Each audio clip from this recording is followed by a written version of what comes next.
Hello students, आज हम लोग कक्षा 12वीं में पढ़ेंगे डी तथा एफ ब्लॉक के तत्व देख रहे थे। उसी में जो संक्रमण तत्व हैं उनकी गुणों में समानताएं। पिछली क्लास में हम लोगों ने मिश्रित ऑक्साइड तक देखा था। आज देखेंगे उत्प्रेरकीय गुण ऑफ डी ब्लॉक एलिमेंट, या फिर जो संक्रमण तत्व हैं उनका उत्प्रेरक के रूप में कहाँ कहाँ पे यूज होता है उसके बारे में आज देखना है।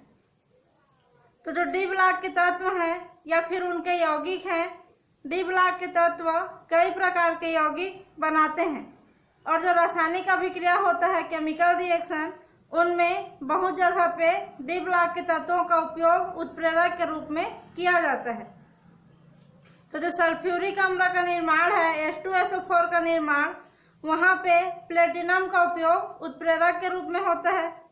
दूसरा है जो अमोनिया निर्माण की हैबर विधि है, उसमें आयरन या फिर फेरस का उपयोग उत्प्रेरक के रूप में करते हैं। तीसरा है वनस्पति तेलों के हाइड्रोजनीकरण। जो वनस्पति तेल रहता है उसमें हाइड्रोजन का योग करके जो संतृप्त हाइड्रोकार्बन बनाने का जो प्रोसेस है उसको बोला जाता है हाइड्रोजनीकरण।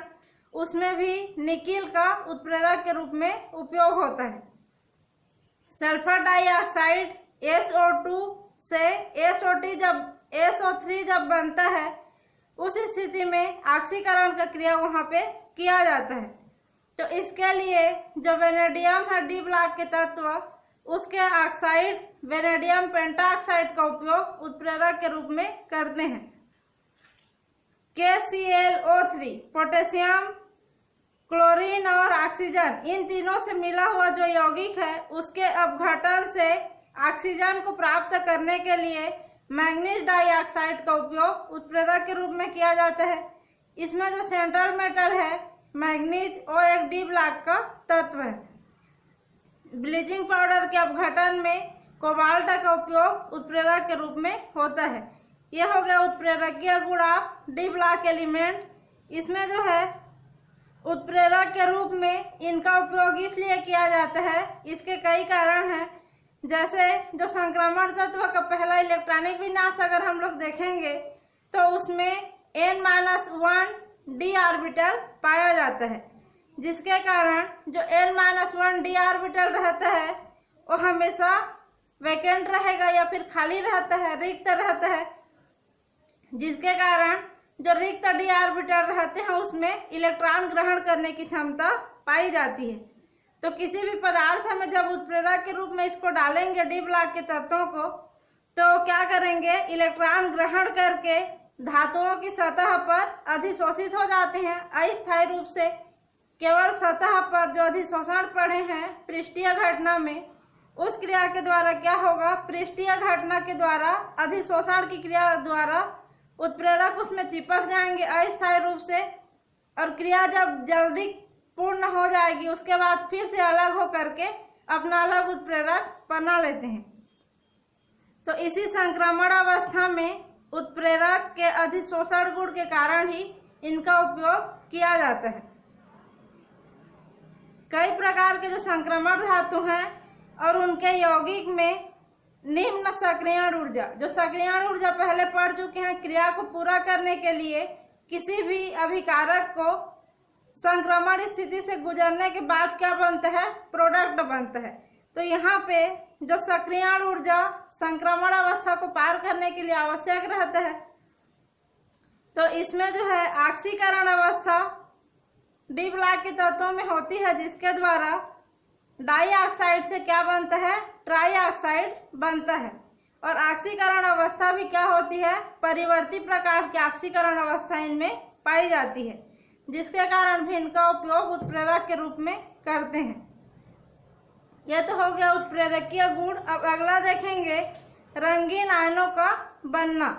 तो जो डी ब्लॉक के जितने भी तत्व हैं जिनको संक्रमण तत्व कहा जाता है, इसमें हमेशा डी कक्षक एक न एक ठो खाली रहता ही है, जहाँ पे जिंक, कैडमियम और मर्क्यूरी का केवल D10 इलेक्ट्रॉन उसमें भरा रहेगा। तो इसमें रिक्त डी ऑर्बिटल पाए जाते हैं, तो उसमें क्या पाया जाएगा, अयुग्मित इलेक्ट्रॉन पाया जाता है। तो जितने भी यौगिक हैं संक्रमण तत्व के, यह ठोस अवस्था में या फिर इनका विलयन वाला अवस्था देखेंगे तो उसमें ये कलरफुल दिखते हैं, माने रंगीन रहता है इसका जो भी यौगिक है वो। लेकिन अगर हम लोग एच ब्लॉक और पी ब्लॉक के तत्वों को देखते हैं तो ये वाइट कलर के रहते हैं, श्वेत रंग का रहेगा या फिर कलरलेस रहता है। और डी ब्लॉक के जो तत्व हैं उनमें कलर पाया जाता है क्योंकि उसमें रिक्त डी ऑर्बिटल पाया जाता है। तो जो अयुग्मित इलेक्ट्रॉन है रिक्त डी ऑर्बिटल में रहेंगे उसमें क्या होगा, जब भी कोई लिगेंड मान केंद्रीय धातु क्या रहता है, डी ब्लॉक का तत्व रहेगा, अब किसी दूसरे के साथ जुड़ेगा तो उसको क्या बोलेंगे, लिगेंड। तो कोई भी लिगेंड जब केंद्रीय धातु के पास आता है तो उसमें आयनों की ओर जैसे जैसे केंद्रीय धातु की ओर बढ़ेगा कोई भी लिगेंड, उसमें जो डी ऑर्बिटल है उसमें क्या पाया जाता है, 5 ठो सब ऑर्बिटल पाया जाता है। ये है डी ऑर्बिटल। तो डी ऑर्बिटल में 1 2 3 4 5 ठो सब ऑर्बिटल पाया जाएगा। तो इसको बोला जाता है D X Y, D Y Z, D X Z, D X square Y square और डी जेड स्क्वायर। ये पांचों जो ऑर्बिटल हैं जब लिगेंड के संपर्क में आएंगे तो क्या होता है, इसका विपाटन हो जाता है या फिर स्प्लिटिंग बोलते हैं इसको इंग्लिश में। तो इसका विपाटन होगा तो जो 5 सब ऑर्बिटल रहते हैं ये 2 प्रकार के ऊर्जा स्तर में बढ़ जाएंगे। एक रहेगा उच्च ऊर्जा स्थिति और दूसरा रहता है निम्न ऊर्जा की स्थिति। तो इसमें सामान्यतः जो विपाटन रहता है उसमें D X square Y square और डी जेड स्क्वायर, ये 2 जो कक्षक हैं सामान्य ऊर्जा स्तर से ऊपर चले जाते हैं। और 3 ठो जो डी ऑर्बिटल है, D X Y, D Y Z और डी जेड एक्स, ये तीनों सामान्य ऊर्जा स्थिति से नीचे रहेंगे। तो पहले डी ऑर्बिटल की जो ऊर्जा थी उसको डैश डैश से यहाँ पे दर्शाया गया है। अब इस ऊर्जा अवस्था से जिसकी ऊर्जा विपाटन के बाद ज्यादा हो जाएगी उसको इस डैश डैश वाले लेवल से ऊपर दर्शाएंगे और जिसकी ऊर्जा का मान इस सामान्य अवस्था से नीचे रहेगा उसको इस लकीर से नीचे दर्शाया जाता है। तो यहाँ पे जो डैश डैश वाला लकीर है वह सामान्य ऊर्जा स्तर या फिर जो डी ब्लॉक का ऊर्जा स्तर को दर्शाएगा। तो यहाँ पे डी एक्स स्क्वायर और वाई स्क्वायर और डी जेड स्क्वायर इन दोनों को मिला करके ई डी ऑर्बिटल कहा जाता है। इसको पहले भी पढ़ चुके हैं डी ऑर्बिटल के आकार वाले में। तो इन दोनों को कहा जाता है ई जी ऑर्बिटल और इन तीनों को कॉमन रूप से बोलेंगे T2G ऑर्बिटल। तो इसमें किसी भी चीज को किसी भी यौगिक का अगर कलर देखना है तो सबसे पहले उसमें क्या करेंगे, इलेक्ट्रॉन की संख्या को देखा जाता है। तो इस प्रकार का जो विपाटन होगा उसको बोलते हैं क्रिस्टल क्षेत्र विपाटन या फिर क्रिस्टल फील्ड स्प्लिटिंग। तो इसमें जो सूर्य के प्रकाश में 7 कलर रहता है, विबग्योर जिसको बोला जाता है, violet, blue, green, yellow, orange और रेड, इन सब कलर के अनुसार ही क्या करेगा, डी ब्लॉक के यौगिकों में कलर शो होता है। तो यहाँ पे किसी भी यौगिक का कलर अगर देखना है तो सबसे पहले उसमें क्या करेंगे, इलेक्ट्रॉन की अवस्था को देखेंगे। जैसे यहाँ पे एक उदाहरण दिया है Ti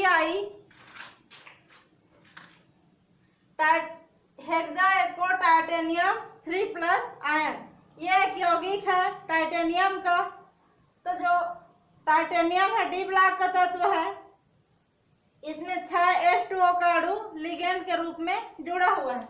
इसमें टाइटेनियम सेंट्रल मेटल एटम हो जाएगा और जो ये है H2O ये कहलाएगा लिगेंड और ये 3+ जो है यह इसकी टाइटेनियम का ऑक्सीकरण अवस्था कहाँ से निकलेगा, इस 3+ से निकलता है।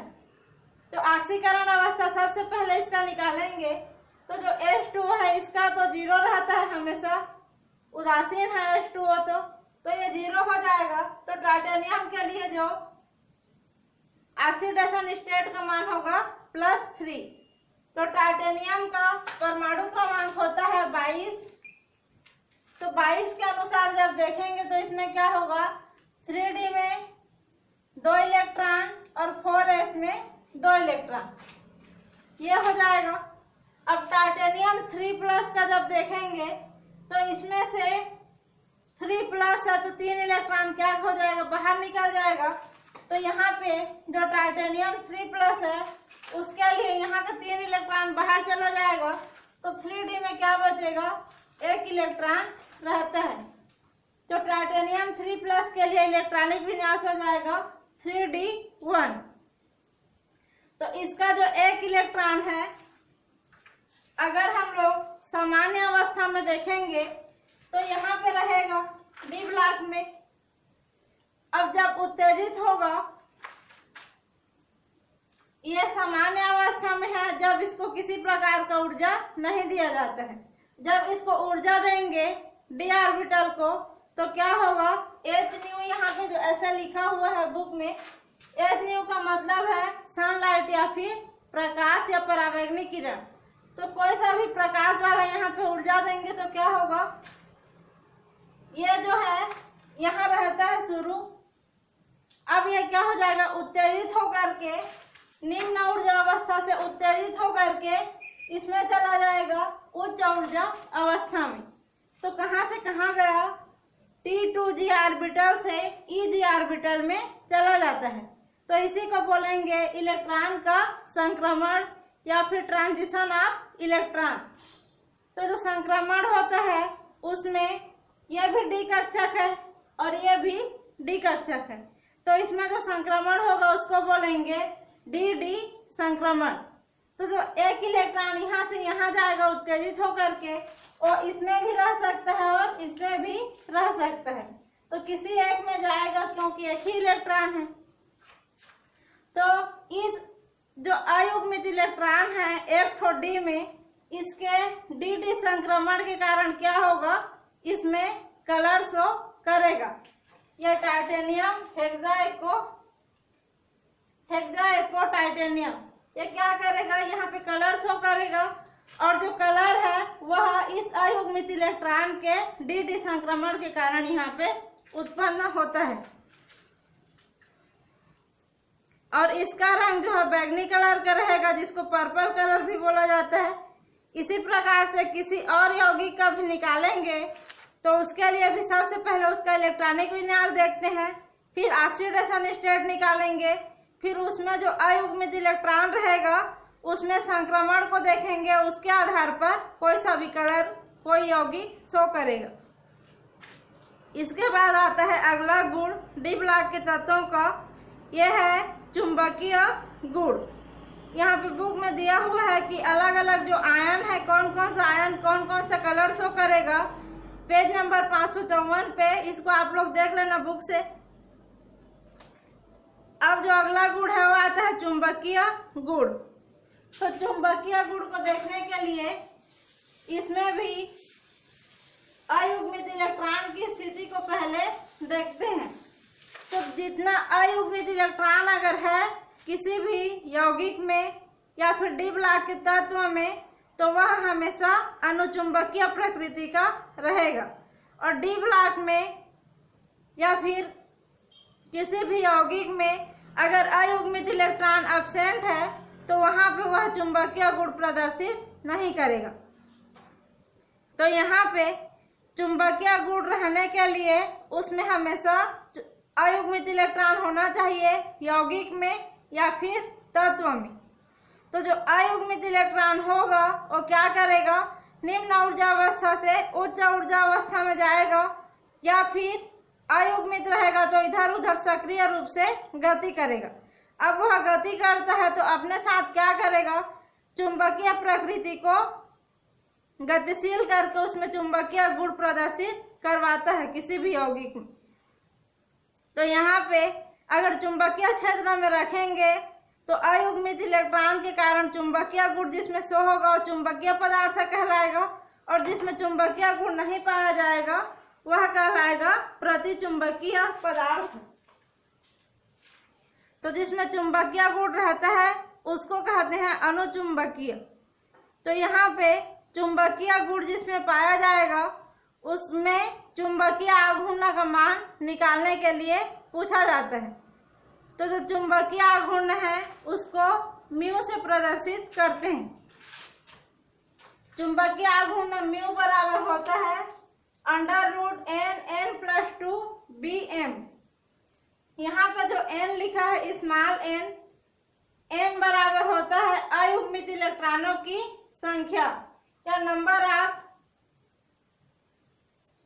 n बराबर होगा number of unpaired electron. Unpaired electron या फिर अयुग्मित इलेक्ट्रॉन की संख्या अगर पता है किसी भी यौगिक में तो उसको इस वाले सूत्र में मान को रखेंगे तो उसके लिए म्यू का मान निकलेगा और म्यू होता है चुंबकीय आघूर्ण। और यहाँ पे जो bm लिखा है चुंबकीय आघूर्ण की इकाई है, इसको बोलते हैं बोर मैग्नेटॉन। और bm का जो मान होता है 1 bm बराबर EH/4πmc रहता है।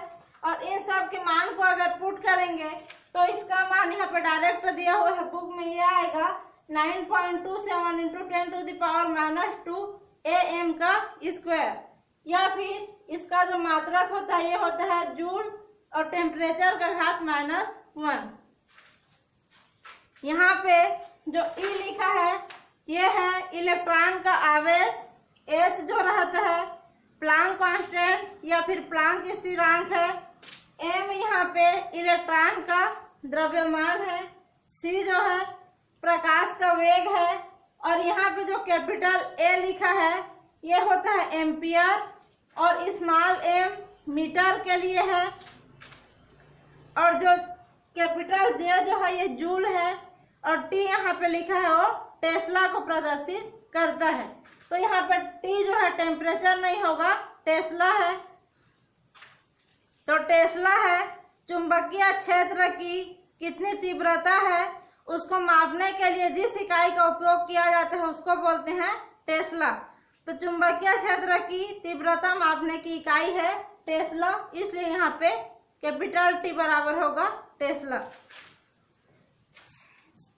अभी हम लोग एक यौगिक देख रहे थे TiH2O6 इसमें 3D में कितना इलेक्ट्रॉन था? टाइटेनियम 3+ के लिए 3D में 1 इलेक्ट्रॉन था। तो यहाँ पे 1 इलेक्ट्रॉन अयुग्मित रूप में इस प्रकार से था, तो यहाँ पे n बराबर क्या हो जाएगा? 1 होगा। तो इस अयुग्मित इलेक्ट्रॉन के मान को अगर हम लोग इस यौगिक के लिए चुंबकीय आघूर्ण निकालेंगे तो n बराबर 1 के मान को अगर यहाँ पे रखेंगे तो इससे हो जाएगा म्यू बराबर, इस n की जगह में रखेंगे 1 और इस वाले n की जगह में भी रखना है 1। तो ये हो जाएगा 1 + 2 और ये रूट, तो ये होगा म्यू बराबर √1 और 2 और 1 ये हो जाएगा 3। तो म्यू बराबर हो जाएगा √3 bm। ये वाला जो इकाई है bm, तो √3 का मान अगर देखेंगे सारणी से, वर्गमूल वाले सारणी से, तो इसका मान आता है म्यू बराबर 1.73 bm। तो यहाँ पे जो चुंबकीय आघूर्ण का मान निकालेंगे तो √3 का मान निकाल सकते हैं या फिर सारणी रहता है इसका वर्गमूल वाला, वहां से भी देख सकते हैं। अगर इसका मान निकालने नहीं आता है तो जो म्यू का मान है हमेशा अयुग्मित इलेक्ट्रॉन के मान के बाद, जैसे कि 1 अयुग्मित इलेक्ट्रॉन है तो म्यू बराबर हो जाएगा 1 पॉइंट इधर कुछ भी लगा सकते हो, जैसे कि 73, 74, 75, 76 ऐसा कुछ भी लगा देते हैं। तो 1 ये 1 मेन है इसमें का, क्योंकि 1 अयुग्मित इलेक्ट्रॉन था। तो जो म्यू है ये भी 1 के बाद दशमलव में कुछ भी संख्या इधर लगा सकती हो अगर नहीं पता है। अगर n बराबर 2 रहता है तो यहाँ पे म्यू का मान आ जाता है 2 युग्मित इलेक्ट्रॉन था n बराबर, तो म्यू बराबर हो जाएगा 2.82।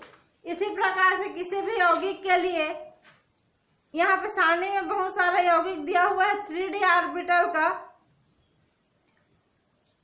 3d सीरीज का। इसमें जो स्कैंडियम 3+, टाइटेनियम 3+, वेनेडियम 3+, इन सब में और अयुग्मित इलेक्ट्रॉन को दिया गया है। तो किसी भी यौगिक के लिए अगर म्यू का मान 0 आएगा तो वह प्रतिचुंबकीय होगा, लेकिन यहाँ पे म्यू का मान कितना आ रहा है 1.73। तो ये जो यौगिक है ये अनुचुंबकीय प्रकृति का होगा। तो अगर 0 आएगा तभी प्रतिचुंबकीय रहता है, और 1, 2, 3, 4 जो भी आएगा या पॉइंट में जो भी आएगा तो इसका मान क्या रहेगा, अनुचुंबकीय प्रकृति का रहता है। तो जिंक 2+ के लिए 0 आता है, प्रतिचुंबकीय रहेगा, और स्कैंडियम Sc3+ के लिए इसका मान 0 रहता है, तो उसके लिए भी आएगा प्रतिचुंबकीय। उसके बाद इसका अगला गुण है संकुल यौगिकों का बनना। तो जो संक्रमण तत्व हैं, जितने भी डी ब्लॉक के तत्व हैं, उनमें संकुल यौगिकों के निर्माण का गुण पाया जाता है।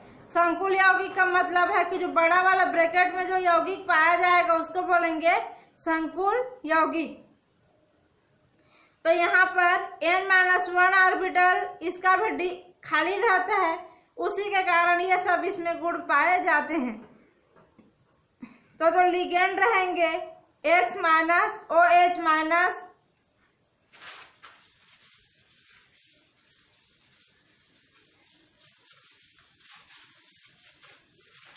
यहाँ पे जो X- का मतलब है, X का मतलब होता है हैलोजन, तो X के जगह में फ्लोरीन, क्लोरीन, ब्रोमीन, आयोडीन, एस्टेटिन यह सब इसमें आ सकता है। OH- है तो यह है हाइड्रोक्सी।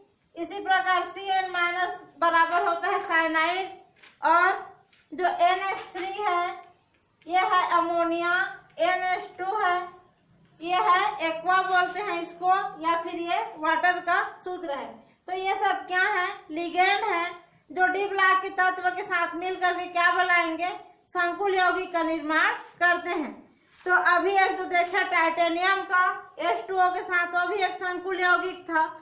इसी प्रकार से जो AgNH3 ट्वाइस और Cl, यह भी एक संकुल यौगिक है, जिसमें केंद्रीय धातु के रूप में यहाँ पे सिल्वर है Ag, और ये अमोनिया क्या है, लिगेंड के रूप में है, और X- के जैसे इसमें क्या है, Cl- निकलेगा, इसको तोड़ेंगे तो Cl- भी है कि यहाँ पे लिगेंड है। तो इसी प्रकार से क्या बनाएंगे, इसमें संकुल यौगिक का निर्माण करते हैं।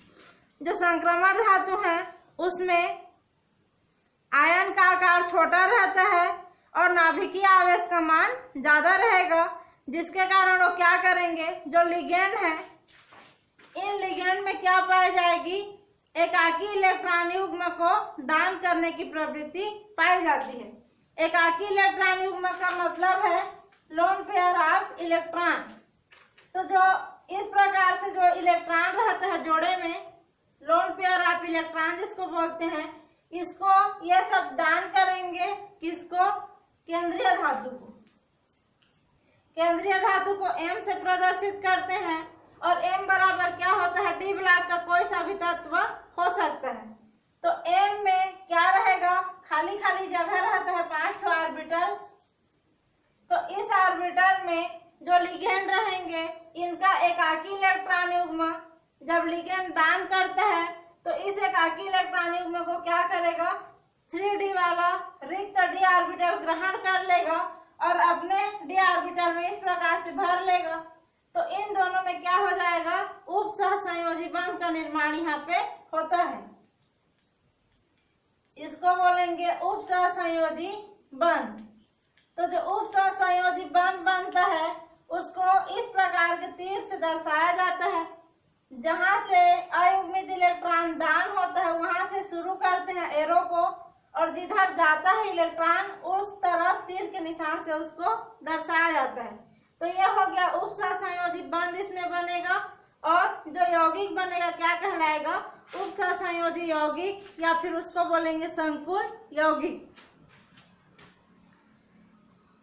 तो एकाकी इलेक्ट्रॉन युग्म रखने के लिए इसमें क्या रहता है, डी ऑर्बिटल रहता है, और इसमें जो है समन्वय संख्या करके एक शब्द आता है इस यौगिक में।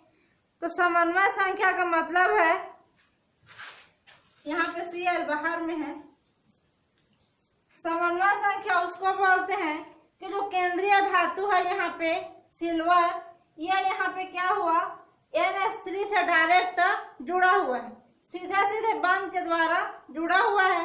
तो कितना ठो NH3 से जुड़ा है वही उसका क्या कहलाएगा, समन्वय संख्या कहलाएगा। तो जो Ag NH3 ट्वाइस है, और तो ट्वाइस में 2 ठो NH3 से जुड़ा है, तो यहाँ पे सिल्वर का जो समन्वय संख्या क्या हो जाएगा, 2 होगा। इसी प्रकार से K4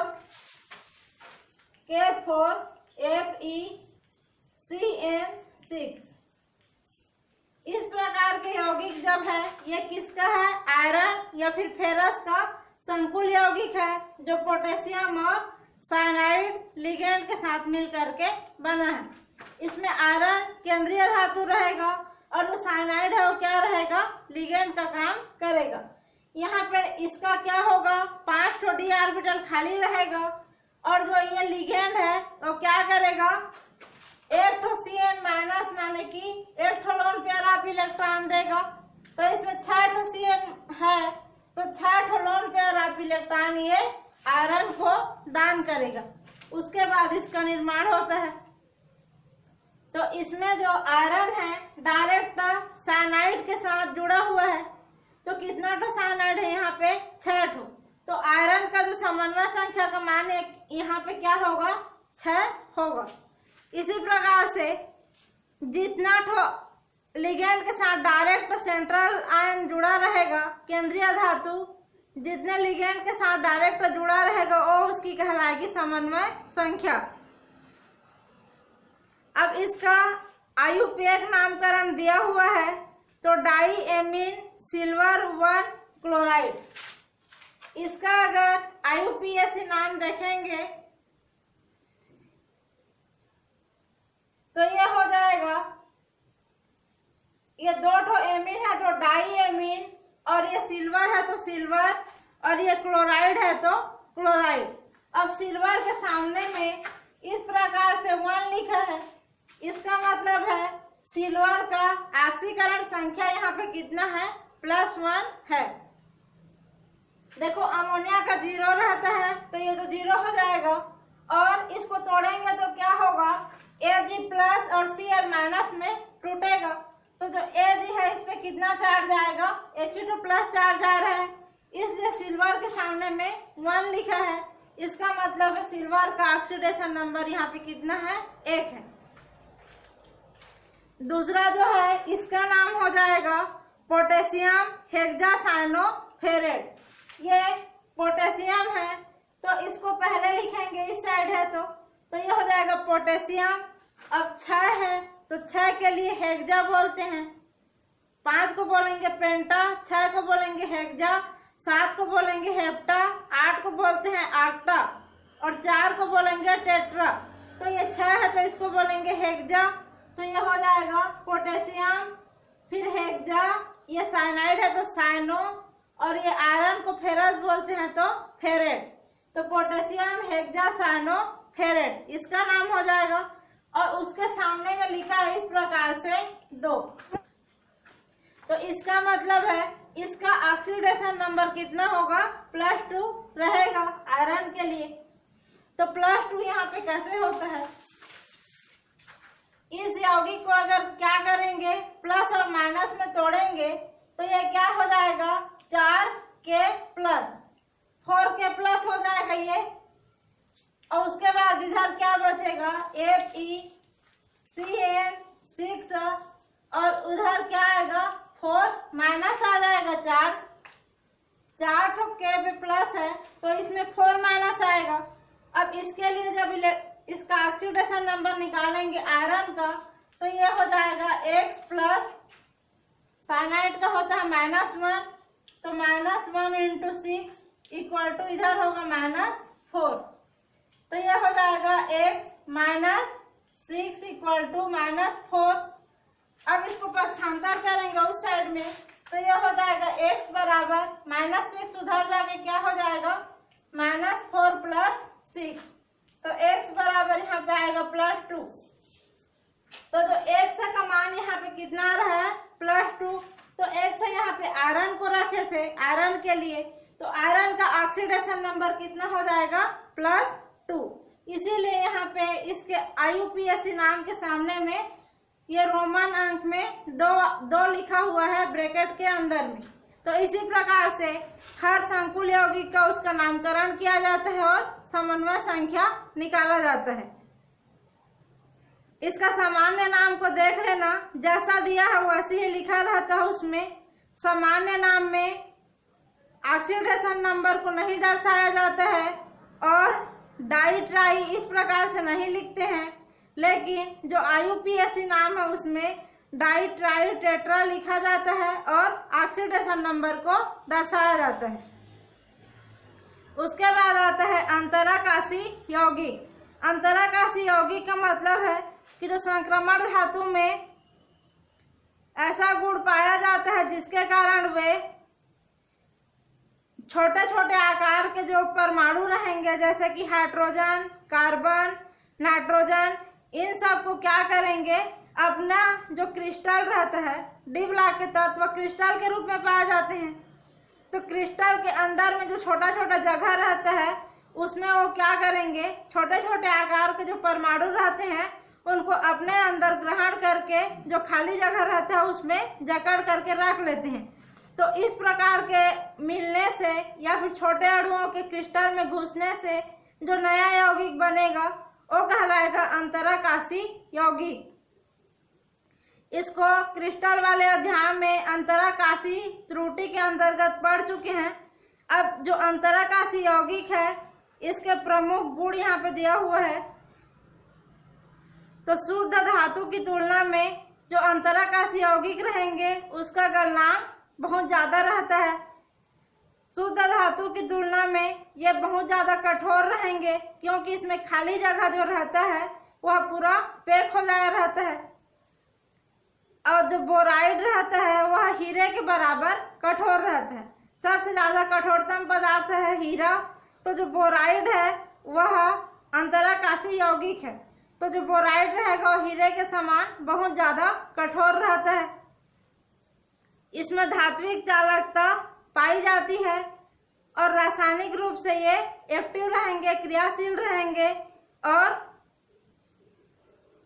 क्रियाशीलता रहेगी लेकिन कम मात्रा में रहेगी, और किसी किसी में क्रियाशीलता नहीं पाई जाती है जिसके कारण वो अक्रिय अवस्था में रहते हैं। अब अगला गुण है इसका डी ब्लॉक के तत्व का मिश्र धातु का निर्माण।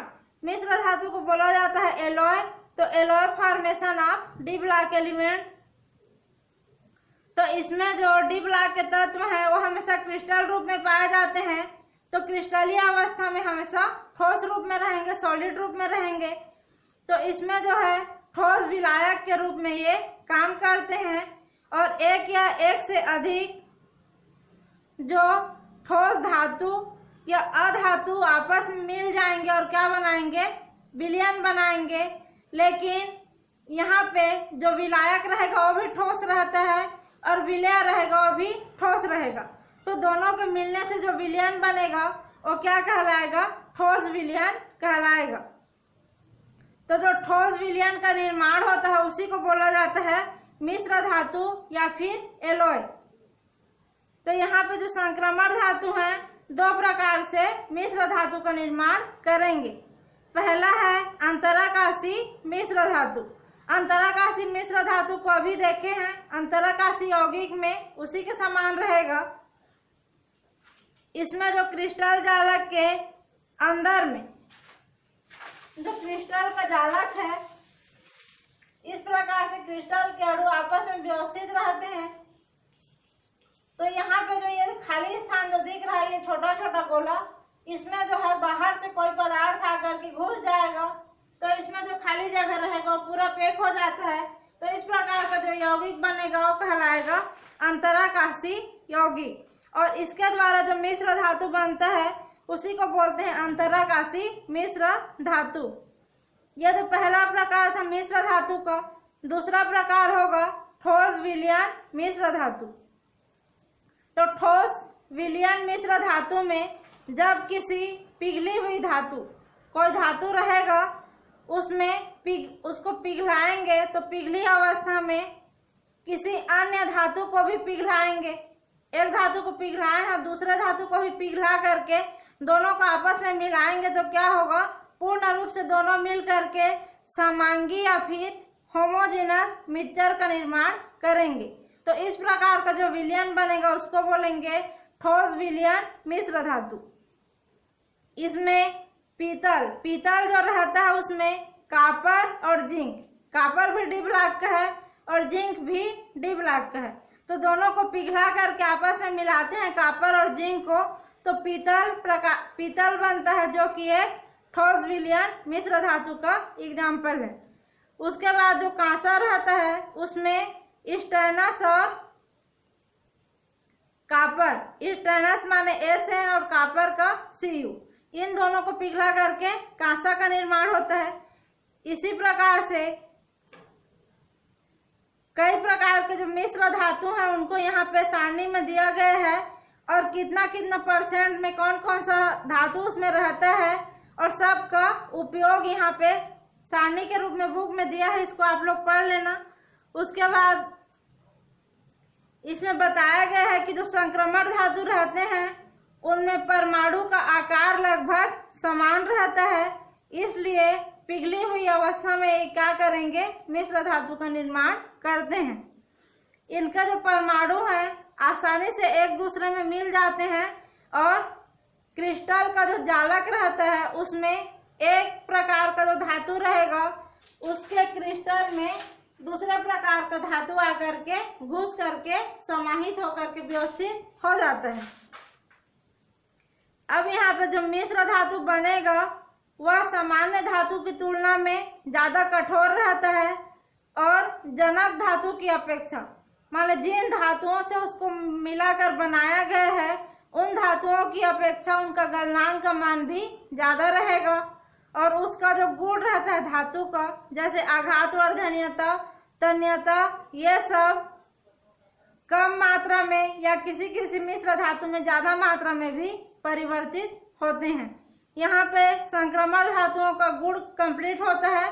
इसके बाद दिया गया है संक्रमण धातुओं के महत्वपूर्ण यौगिक, तो इसको अगली क्लास में देखेंगे। अभी के लिए बस यहीं तक।